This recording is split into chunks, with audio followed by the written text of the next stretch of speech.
Welcome friends, Pooja's ರೆಸಿಪಿಗೆ ಸ್ವಾಗತ. ನಾನಿವತ್ತು ಕೆಂಪು ಹರವೆ ಸೊಪ್ಪನ್ನ ಬಳಸಿ ಮುದ್ದೆ ಪಲ್ಯನ ಮಾಡ್ತಾಯಿದ್ದೀನಿ.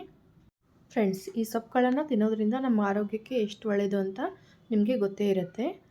ಈ ಹರವೆ ಸೊಪ್ಪಲ್ಲಿ ನಾರಿನಾಂಶ ಅಧಿಕವಾಗಿದ್ದು ಇದನ್ನು ತಿನ್ನೋದ್ರಿಂದ ನಾವು ಕೊಲೆಸ್ಟ್ರಾಲ್ನ ಕಡಿಮೆ ಮಾಡಿಕೊಂಡು ನಮ್ಮ ತೂಕವನ್ನು ಇಳಿಸ್ಕೊಳ್ಬಹುದು. ಈ ಸೊಪ್ಪಿನ ಪಲ್ಯಗಳನ್ನು ತಿನ್ನೋದಕ್ಕೆ ಇಷ್ಟಪಡದೇ ಇರೋರಿಗೆ ಈ ಥರ ಮುದ್ದೆ ಪಲ್ಯನ ಒಂದ್ಸತಿ ಮಾಡಿಕೊಟ್ಟು ನೋಡಿ, ತುಂಬಾ ಇಷ್ಟಪಟ್ಟು ತಿಂತಾರೆ. ಬನ್ನಿ ಫ್ರೆಂಡ್ಸ್, ಇವತ್ತು ನಾನು ಈ ಕೆಂಪು ಹರವೆ ಸೊಪ್ಪಿನ ಮುದ್ದೆ ಪಲ್ಯನ ಹೇಗೆ ಮಾಡ್ತೀನಿ, ಯಾವ್ಯಾವ ಪದಾರ್ಥಗಳನ್ನು ಬಳಸಿದ್ದೀನಿ ಅಂತ ನೋಡೋಣ. ನಾನಿಲ್ಲಿ 2 ಕಟ್ಟು ಕೆಂಪು ಹರವೆ ಸೊಪ್ಪನ್ನು ಬಿಡಿಸಿ 2-3 ಸತಿ ನೀರಲ್ಲಿ ಚೆನ್ನಾಗಿ ತೊಳೆದು ಇಟ್ಕೊಂಡಿದ್ದೀನಿ. 1 ಬಟ್ಲು ಸಣ್ಣಗೆ ಕಟ್ ಮಾಡಿದ ಈರುಳ್ಳಿ, 1 ಸಣ್ಣಗೆ ಕಟ್ ಮಾಡಿದ ಟೊಮೆಟೊ, 6-7 ಒಣ ಬ್ಯಾಡಗೆ ಮೆಣಸಿನ್ಕಾಯಿ, ಸ್ವಲ್ಪ ಕೊತ್ತಂಬರಿ ಸೊಪ್ಪು, ಸ್ವಲ್ಪ ಹುಣಸೆಹಣ್ಣು, ಸ್ವಲ್ಪ ಬೆಲ್ಲ, ಅರ್ಧ ಇಂಚು ಹಸಿ ಶುಂಠಿ, 20 ಎಸಳು ಬೆಳ್ಳುಳ್ಳಿ, 1 ಟೀ ಸ್ಪೂನ್ ಸಾಸಿವೆ, 1 ಟೀ ಸ್ಪೂನ್ ಜೀರಿಗೆ, 1 ಟೀ ಸ್ಪೂನ್ ಉದ್ದಿನಬೇಳೆ, ರುಚಿಗೆ ತಕ್ಕಷ್ಟು ಉಪ್ಪು, ಒಗ್ಗರಣೆಗೆ ಅಡುಗೆ ಎಣ್ಣೆ.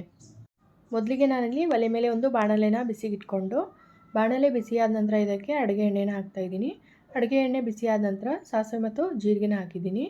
ನಂತರ ಉದ್ದಿನಬೇಳೆ, ಶುಂಠಿ ಮತ್ತು ಬೆಳ್ಳುಳ್ಳಿ, ನಂತರ ಕಟ್ ಮಾಡಿ ಇಟ್ಕೊಂಡಿರುವಂತಹ ಈರುಳ್ಳಿನ ಹಾಕಿ 1-2 ನಿಮಿಷ ಚೆನ್ನಾಗಿ ಫ್ರೈ ಮಾಡ್ಕೊಳ್ಬೇಕು. ಈರುಳ್ಳಿ ಸ್ವಲ್ಪ ಫ್ರೈ ಆದ ನಂತರ ಇದಕ್ಕೆ ಹುಣಸೆಹಣ್ಣು, ಹಾಗೆ 6-7 ಒಣ ಬ್ಯಾಡಗೆ ಮೆಣಸಿನ್ಕಾಯಿ, ಕಟ್ ಮಾಡಿ ಇಟ್ಕೊಂಡಿರುವಂತಹ ಟೊಮೆಟೊ, ಸ್ವಲ್ಪ ಉಪ್ಪು, ನಂತರ ಕೊತ್ತಂಬರಿ ಸೊಪ್ಪನ್ನು ಹಾಕಿ ಚೆನ್ನಾಗಿ ಫ್ರೈ ಮಾಡ್ಕೊಳ್ಬೇಕು. ನಂತರ ಮೇಲೊಂದು ಮುಚ್ಚಳನ ಮುಚ್ಚಿ ಎಲ್ಲ ಪದಾರ್ಥಗಳನ್ನು ಸ್ವಲ್ಪ ಬೇಯೋದಕ್ಕೆ ಬಿಡಬೇಕು. ಎಲ್ಲ ಪದಾರ್ಥಗಳನ್ನು ಸ್ವಲ್ಪ ಬೇಯಿಸ್ಕೊಂಡ ನಂತರ ನಾನಿಲ್ಲಿ ತೆಗೆದುಕೊಂಡಿರುವಂಥ ಕೆಂಪು ಹರವೆ ಸೊಪ್ಪನ್ನು ಸ್ವಲ್ಪ ಸಣ್ಣದಾಗಿ ಕಟ್ ಮಾಡಿಕೊಂಡು ಈ ಒಗ್ಗರಣೆಗೆ ಹಾಕ್ತಾಯಿದ್ದೀನಿ. ನಾನಿಲ್ಲಿ ಒಗ್ಗರಣೆಗೆ ಸ್ವಲ್ಪ ಚಿಕ್ಕ ಬಾಣಲೆನ ತೊಗೊಂಡಿರೋದ್ರಿಂದ ನಾನಿಲ್ಲಿ ಸೊಪ್ಪನ್ನು 2 ಸತಿ ಹಾಕ್ಕೊಂಡು ಫ್ರೈ ಮಾಡ್ತಾಯಿದ್ದೀನಿ. ಈ ಸೊಪ್ಪನ್ನು ಒಗ್ಗರಣೆ ಒಳಗೆ ಸ್ವಲ್ಪ ಕರ್ಗೋವರೆಗೂ ಫ್ರೈ ಮಾಡ್ಕೊಳ್ಬೇಕು. ಫ್ರೆಂಡ್ಸ್, ಈ ಹರವೆ ಸೊಪ್ಪಲ್ಲಿ ಕೆಂಪು ಹರವೆ, ಹಸಿರು ಹರವೆ ಹಾಗೆ ನೇರಳೆ ಬಣ್ಣದ ಹರವೆ 3 ಥರ ಹರವೆ ಸೊಪ್ಪು ಬರುತ್ತೆ. ನೀವು ಯಾವ ಹರವೆ ಸೊಪ್ಪಲ್ಲಿ ಬೇಕಾದರೂ ಈ ಮುದ್ದೆ ಪಲ್ಯನ ಮಾಡ್ಕೊಳ್ಬೋದು. ಇಲ್ಲಿ ಸೊಪ್ಪು ಎಣ್ಣೆ ಒಳಗೆ ಸ್ವಲ್ಪ ಕರಗಿದ ನಂತರ ಇದಕ್ಕೆ ಒಂದು ಚಿಕ್ಕ ಲೋಟದಷ್ಟು ನೀರು ಹಾಕ್ತಾಯಿದ್ದೀನಿ. ನಂತರ ಸ್ವಲ್ಪ ಬೆಲ್ಲನ ಹಾಕಿದ್ದೀನಿ. ಇವಾಗ ಮೇಲೊಂದು ಮುಚ್ಚಳನ ಮುಚ್ಚಿ ಸೊಪ್ಪಿಗೆ ಹಾಕಿರೋ ನೀರೆಲ್ಲ ಇಂಗೋವರೆಗೂ ಈ ಸೊಪ್ಪನ್ನು ನೀರಲ್ಲಿ ಬೇಯಿಸ್ಕೊಳ್ಬೇಕು. ನಾನು ಈ ಸೊಪ್ಪನ್ನು ಲೋ ಫ್ಲೇಮಲ್ಲಿ 10 ನಿಮಿಷ ಬೇಯಿಸ್ಕೊಂಡಿದ್ದೀನಿ. ಇವಾಗ ಇದನ್ನು ಸ್ವಲ್ಪ ತಣ್ಣಗಾಗೋಕ್ಕೆ ಬಿಡ್ತಾಯಿದ್ದೀನಿ. ಪಲ್ಯ ಸ್ವಲ್ಪ ತಣ್ಣಗಾದ ನಂತರ ಒಂದು ಲೋಟನ ತೊಗೊಂಡು ಆ ಲೋಟದಿಂದ ನಾನು ಈ ಪಲ್ಯನ ಸ್ಮ್ಯಾಶ್ ಮಾಡ್ಕೊಳ್ತಾ ಇದ್ದೀನಿ.